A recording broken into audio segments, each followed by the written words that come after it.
Welcome to Dental Unscripted,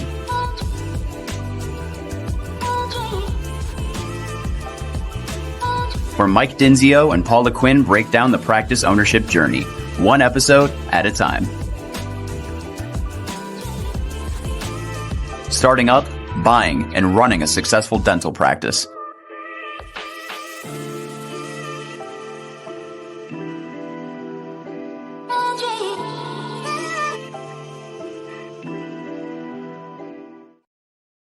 What up, guys? Welcome back to another episode of Dental Unscripted. It is podcast day for Paula and Michael, and we are here, and it's a beautiful day, and we're talking about all things leadership, and it's just Michael and Paula, if that's not good enough for you. So good morning, Paula. How you doing? I'm good. How are you? Good. I had some cool other podcasts today, and it got the juices flowing. I think there's some really cool content that you all should check out. I don't know when this is going to post or publish, but we had some good conversations today. Yeah. But today, we're going to just talk about something that I think probably needs to be on repeat, and it's just leadership. And I think Paula and I are in the trenches every single day on this topic with our clients. And it's one thing just taking on the stress and the weight of ownership in general, the taxes and the state requirements and the W-2s and the gustos and the payroll and employees, and then there's the dentistry. Got to be good at dentistry, but just all of that, and trying to find ways to sharpen your axe or your tools on leadership really is going to help you throughout your journey of ownership. You can't just be a owner and not be okay at leadership. You might not be great at leadership, but you got to try to improve and be better over time, and you will. And that's what we're going to talk about today. So Paula, when it comes to just leadership stuff, we're going to get into some tactical things later here, or some stuff, but what do you see out there in leadership? I mean, you're on the practice management side so much, a lot more than I am even. What are you seeing out there as far as just our younger owners, doctors, and owning practices, and what are you seeing? Yeah, great question. It's funny because this comes up on occasion when I'm talking to dentists, especially when they're frustrated with managing team or being the leader. And it's kind of funny, and I probably said this before on the show. I don't know. I say it so much, but gone are the days of just popping up a dental practice on the corner, having the loyal patients, even employees, because you're the only dental office in town or one of three. If you want to be in dentistry, this is where you're going to work. You stay a lifetime or however long. Those days have changed, both from a patient perspective and from an employee perspective. So dentists have had to morph into actual business owners, not just dentists. So unfortunately, they don't teach leadership, marketing, or management or business in dental school. And it's a huge miss, and they should probably consider it because you probably always should have been. Maybe you were a little organically, didn't even know it, but you need to know marketing. You need to know management. You need to know leadership, and you need to have business skills to really run a practice these days. You can't rely on Betty Joe for the next 40 years to run your business. Totally. What we've done in the past. And no offense to Betty Joe, but she didn't go to school for any of that either. And she's got your practice in the palm of her hand. She's the first touch, the last touch. She's managing your money. She's paying your bills sometimes. She's your HR person. And you're just relying on this gal who learned it off the street or the predecessor before her. And then you're mad when you don't get the return on your investment when you go to sell, or even a month-to-month basis. You don't get to check out anymore if you really, really want to run your business. So what I'm seeing is, always and still today, I just want to do dentistry. Why can't my front office or my hygienist or my assistant just do this? But I think there's more awareness now, which is what makes it different. I think bills are higher. I think team wages are higher. I think, student loan debt is higher. I think, especially if you acquire startup, purchase a practice, the per square footage is more, all of that is more. Yeah. You can't just Hang a shingle. You can't just hang a shingle. and so I want to ask you like a follow-up though on that. It's like you've been in the industry for 35 years ish. And you tell me about stories of like going into work and just what it was like back then. And I think people need to hear that. To play into what you're saying here is it just used to be totally different. So paint that picture first of all, but then second of all, we're talking about my dentist who. Oh yeah, that's exactly what I'm talking about. Just go to the stories, and then I also want you though to like bring it back to: did you have an employer working in all those years that did hold you accountable and that was a decent leader, and how much better maybe you were, or can you think of that? Because I can think of that in my career, but like in dentistry, My ex-husband. Oh boy, let's talk about Jerry Burns. Well, like why don't you pull it all in together, like where we started and where we're at now, like. Yeah, so it was, and I think the difference too is it was a job back then. I learned on the job dentistry. My first dentist I worked for, he was a smoker. He didn't wear gloves, mask. Anything. He didn't have to. It was before AIDS. It wasn't a thing, which was weird. It's weird now to me. But he would smoke. He had a pack of cigarettes in his front pocket. He'd go in his office, smoke before when I would go to get him.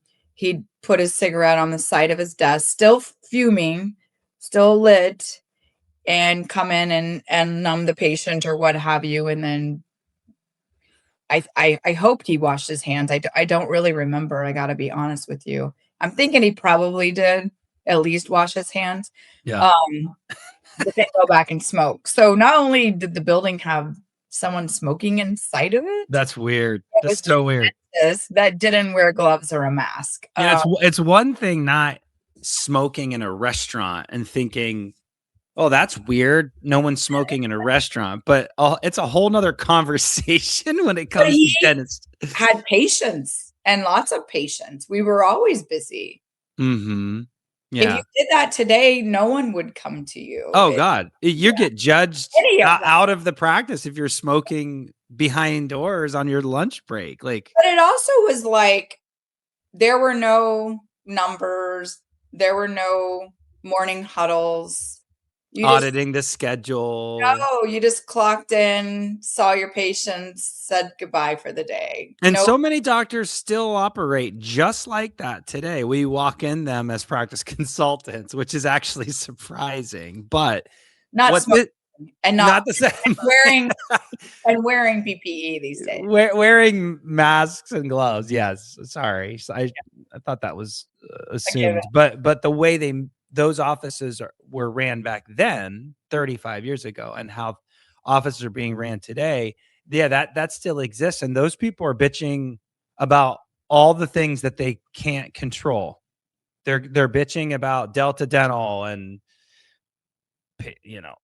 cancellations and Gen Z and my marketing's not working. And they're just constant complaining because they're running the business the same as that guy was for you, Paula, 30 years ago, just clocking in, clocking out, expecting different results.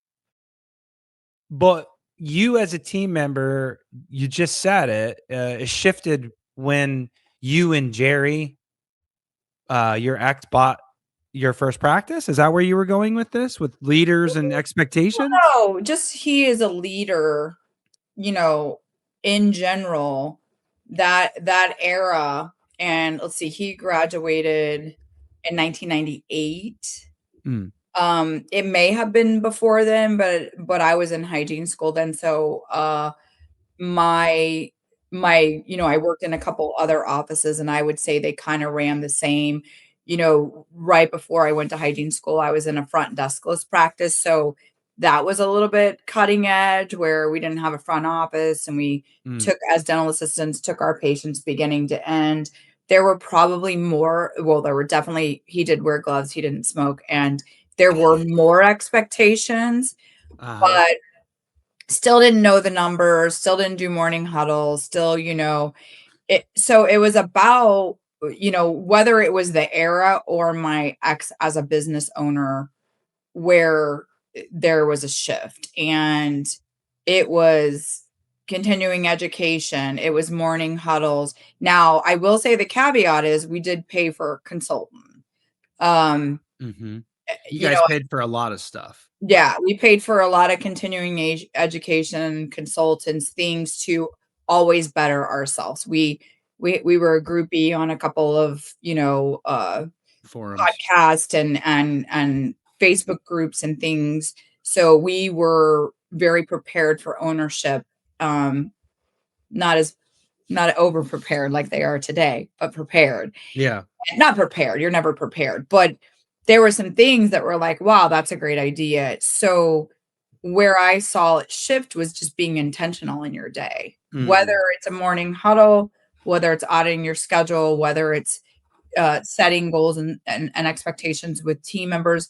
But the whole thing around it is intentionality. You're making your day happen proactive rather than your day happening to you reactive. And that's when it changed. And I'll give Jerry some kudos. Obviously, he's a great dentist and a great business owner, but I don't know if it was, us together. I don't know if it was the things we listened to. I don't know if it was just that era of people, because you do evolve as each generation evolves. And so I don't know exactly what it was, but I do know that, and we are obviously going into ownership. So shifting from team member to owner is also, as a caveat in there.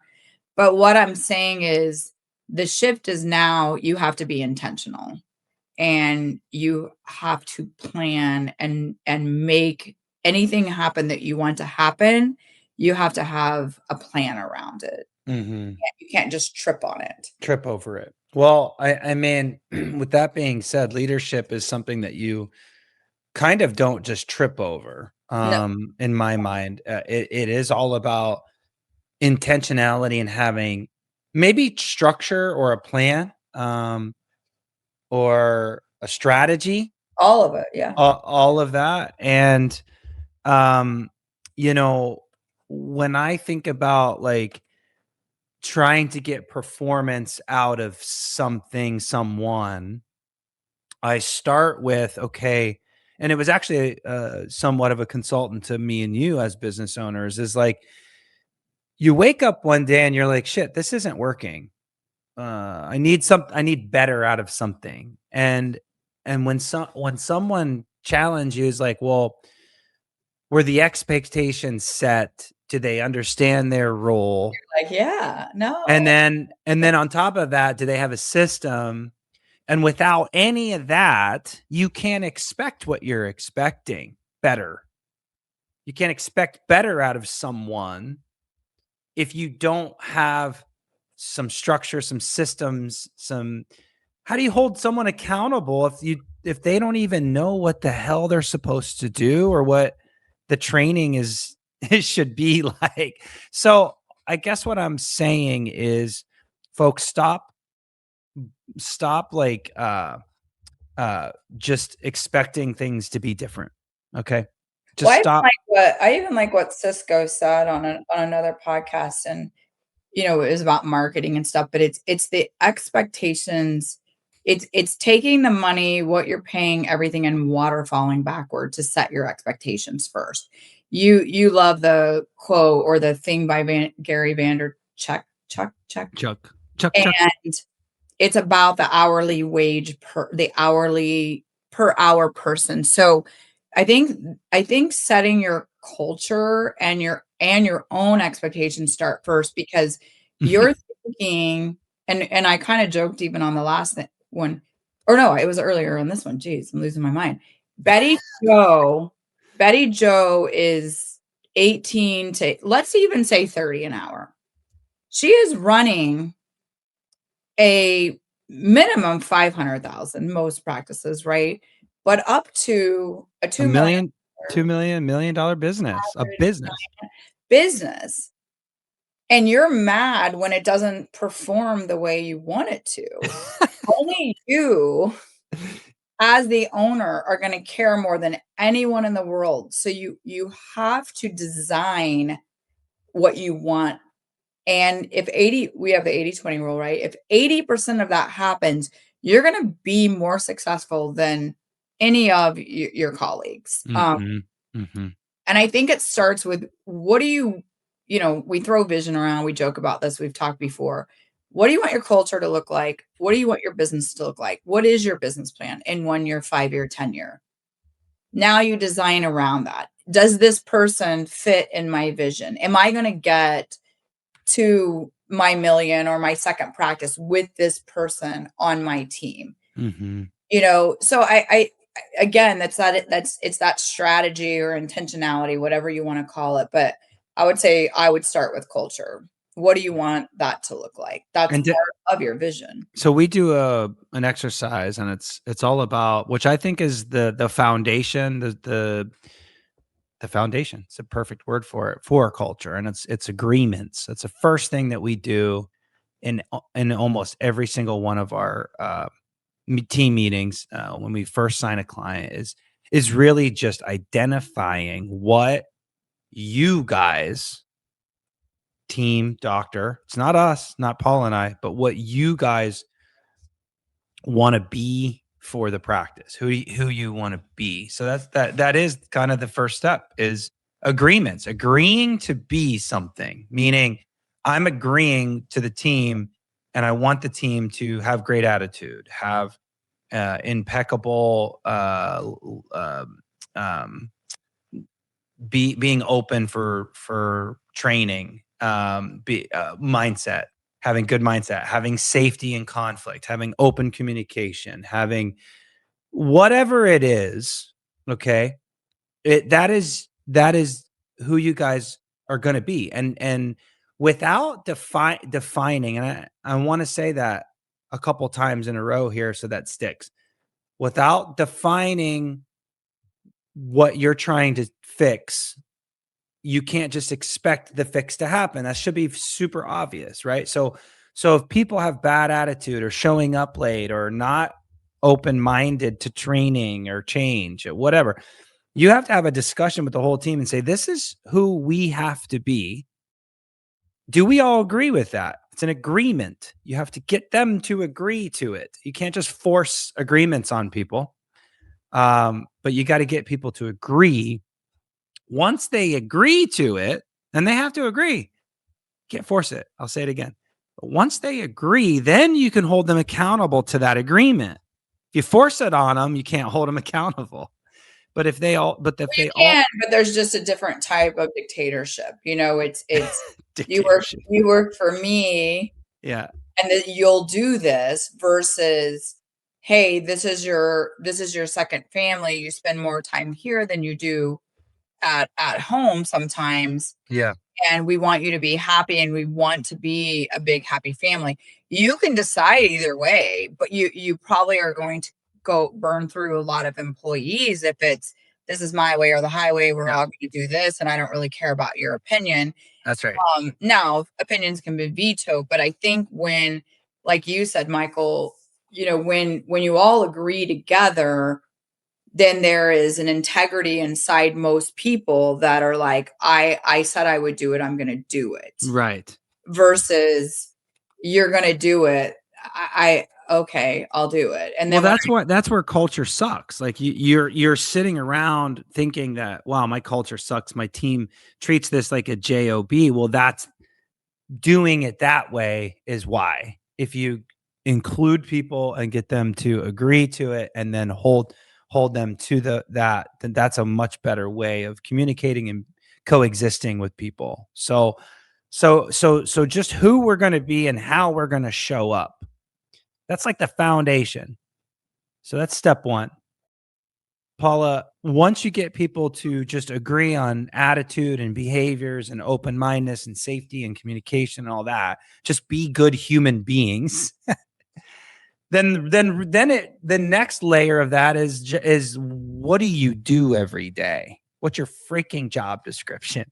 What do you contribute to the business? And you go through this exercise all the time. I'm shocked. I'm actually shocked still to this day on how bad it is in dental offices. Can you explain why I'm saying that? Because it's so bad, and it's shocking to me how people just don't really know. And explain that, because obviously they pick up the phones, but like walk our audience through what I mean by that. It's funny when we do the exercise, how much resistance we get to, and I'll tell you a little bit about it. So, for instance, we usually start with the front because it's the first and last touch for all patients. It's where the money goes in and out, the phone calls. So it really is, if the front of the house is out of order, it trickles back and then back up to the front. In patient experience and finances and in all kinds of ways, it rears its ugly head. So we start there because if it's not clean and we're not doing it correctly, it's just going to make a muck of the rest of the practice. Mm-hmm. So job descriptions, the reason we like to go through this is because we find two things. Everybody says they're all doing it. So number one, we're doubling down on something that one person could handle. Number two, what we really find out is there are things nobody's doing. And it's always funny when we say, okay, who handles who handles sending out new patient forms? Oh, we all do it. Okay, well, how do you know how are we checking to see if it got sent out? Well, we just all know to check, so you never miss sending out new patient forms. Well, sometimes it happens. Okay, well, why does it happen if you have a system? Well, because someone forgot. Okay, then you don't have a system, or your system is failing you. Which we're going to get to systems, but that's what's great about a job description. It's like, here are all the jobs. Okay, here are all the jobs in the or tasks, jobs. Yep. Who is doing them? Who's accountable if it doesn't get done? So that's my favorite. Yes, who's accountable? So that's where we want to start. And when are you making the time to do it? Well, we don't have a time. Well, of course you don't have the time because you're not making the time. So if it's an important, sure, answering the phone, that's reactive. You got to answer the phone. Someone checking out, somewhat reactive, but we'll teach you how to be proactive.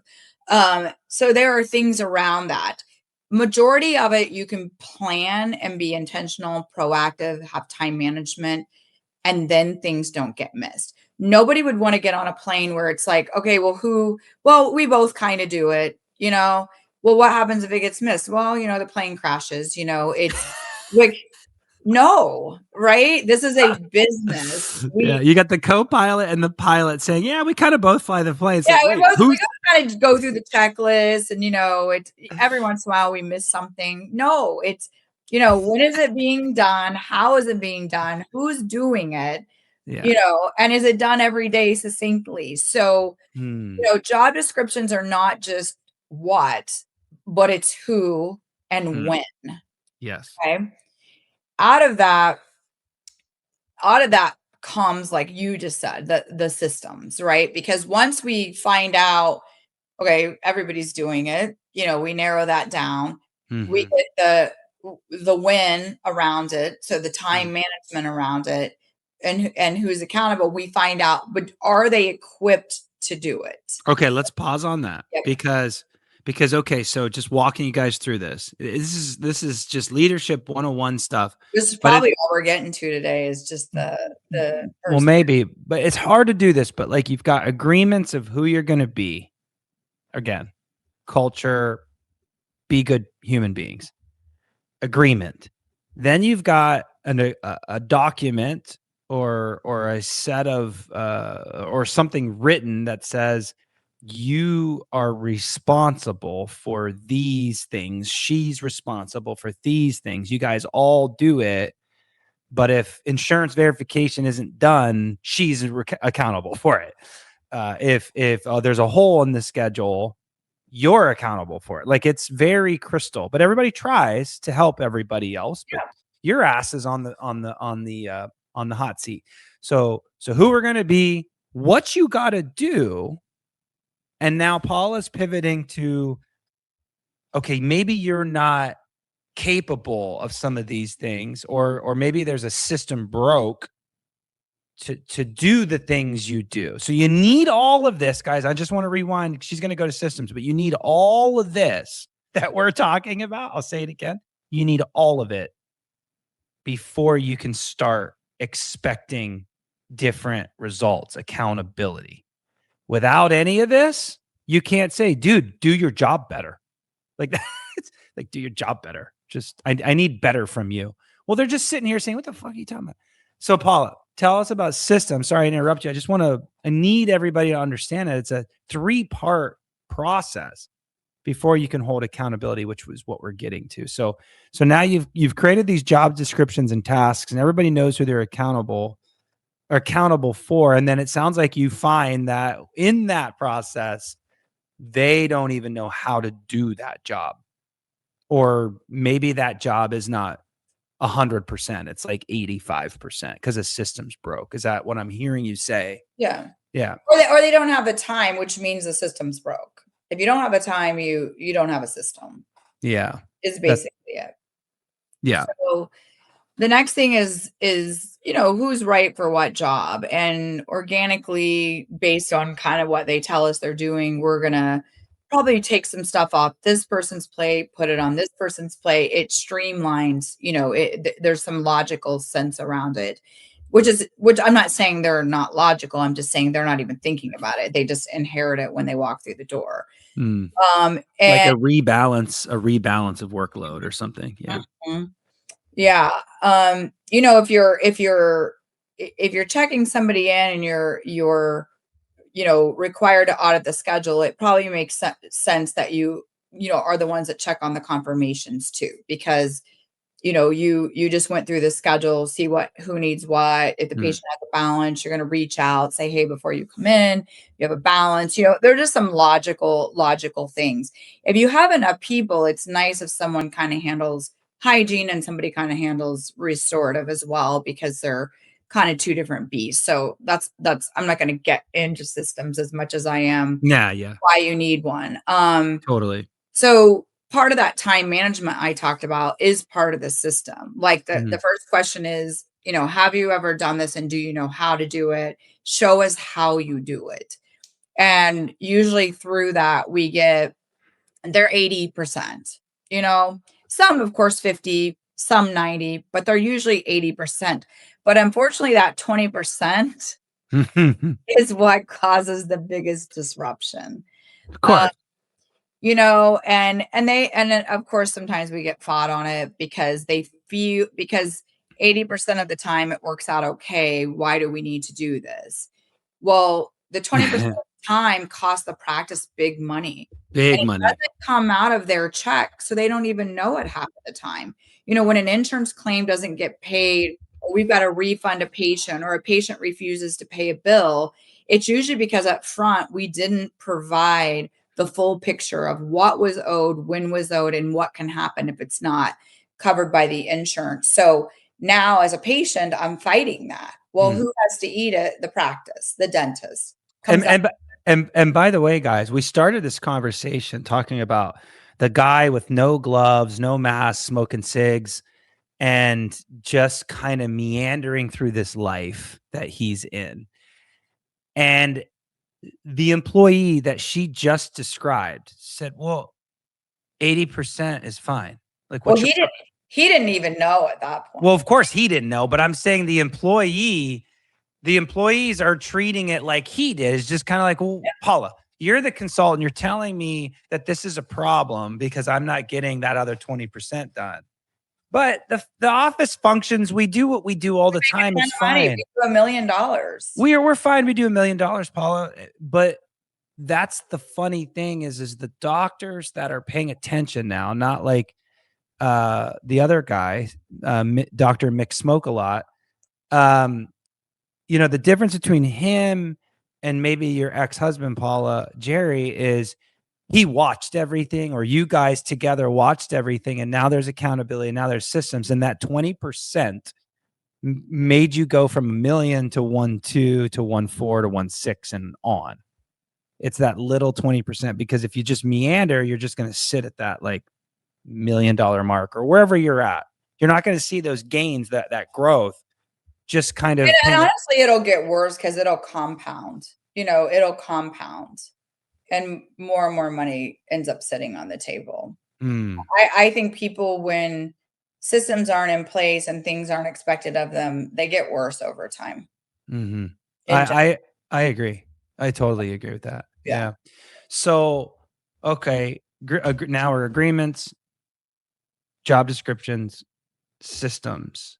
The last part of leadership, which is the tail end of this. And we're doing a podcast in 30, 40 minutes. Like, you're not going to be able to do all this stuff masterfully, but we want to put this big concept in your head so you can start chewing on the pieces, because it takes years to master each one of these pieces probably. But the last part is accountability. And guys, this is probably the most important part of all of it. So if all of that sounded exhausting, that was the easy part.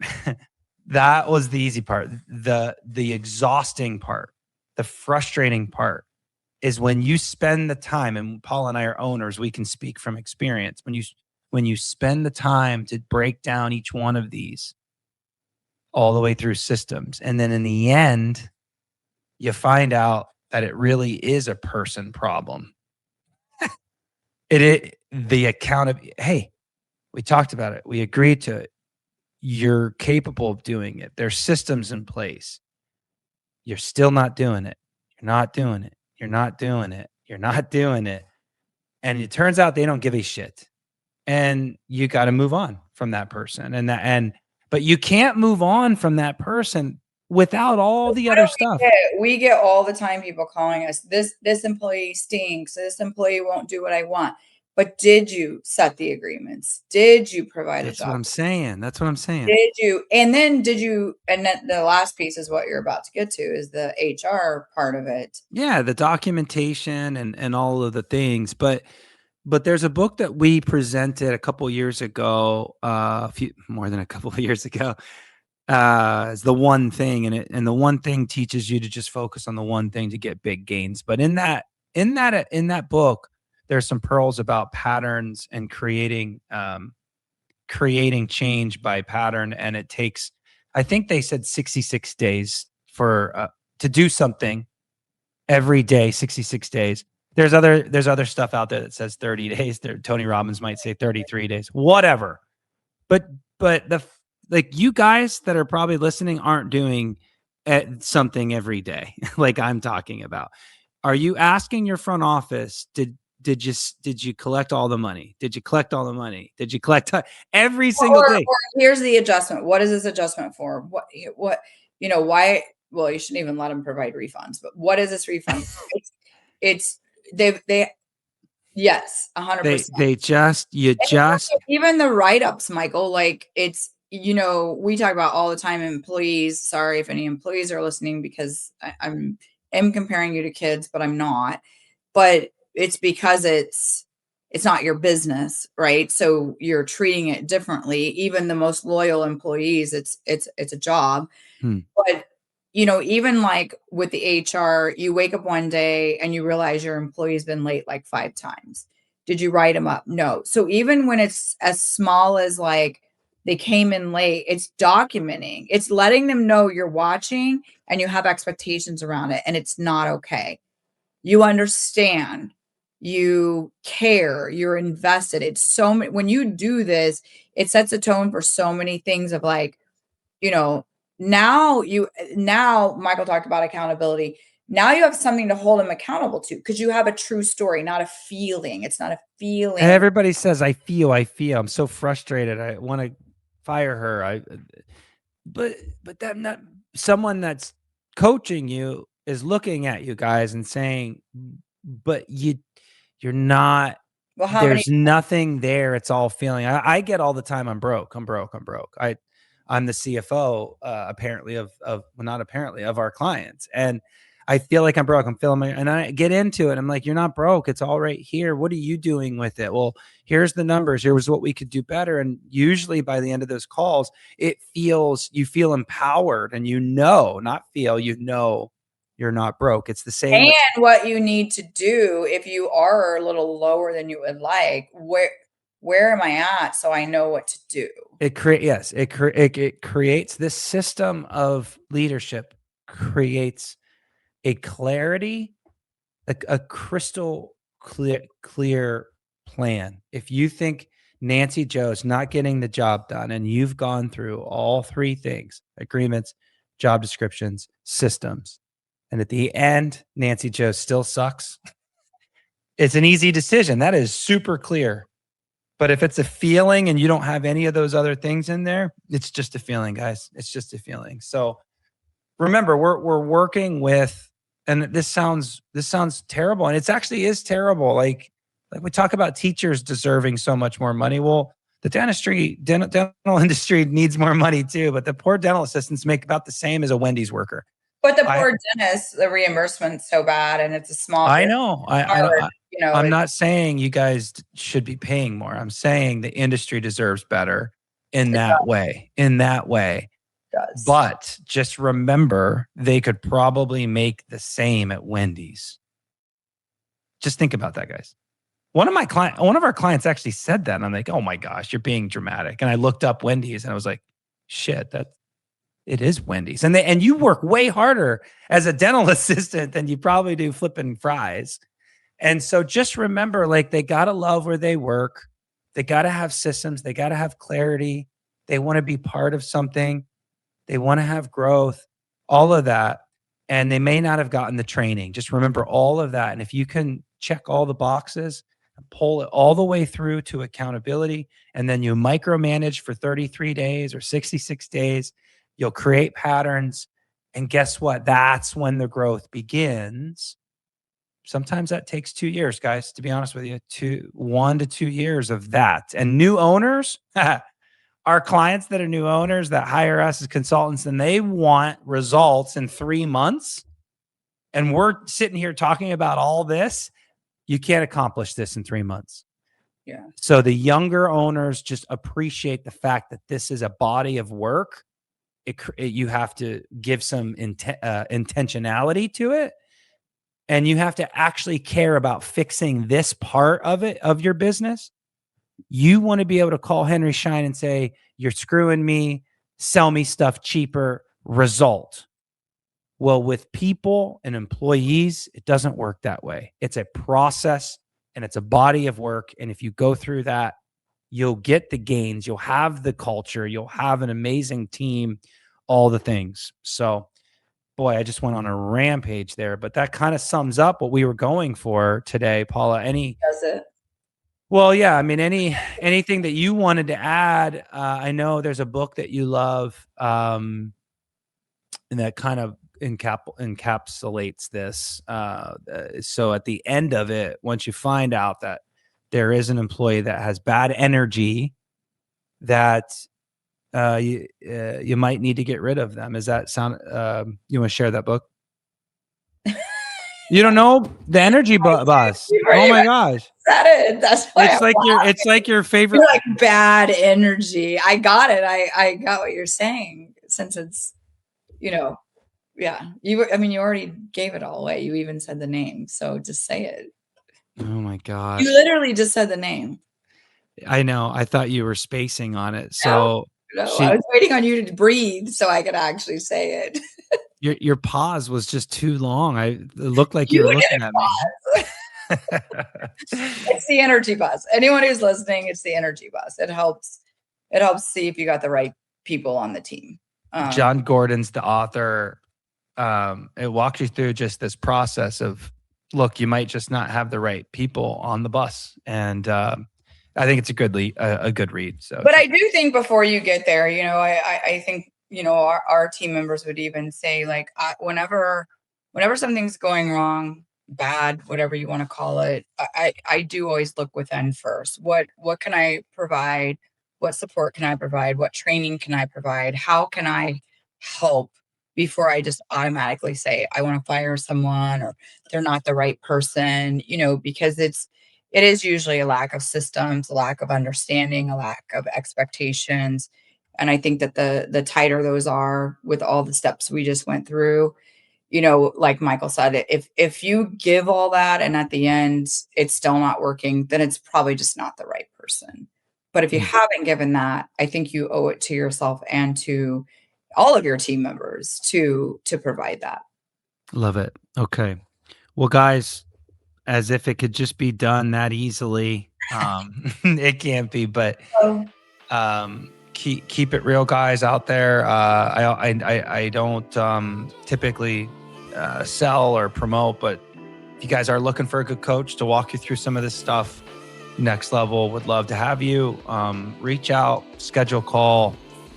The Michael and Paula you see in this show is exactly who you'd get on that call. And so just bring your problems. I sometimes feel like I'm a therapist more than a business coach, but that's part of it. And we'd be happy to help hold you accountable, give you some stability, some clarity so that you can take those tools and hopefully become a better leader, grow your business, have a better life in general. So reach out. We'd love to have you. So without further ado, yeah, exactly.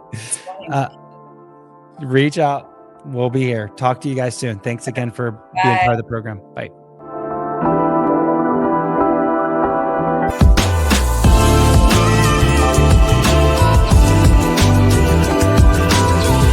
Thanks for listening. Let us know how you like the show. Rate us on Apple and Spotify. Subscribe and follow for more.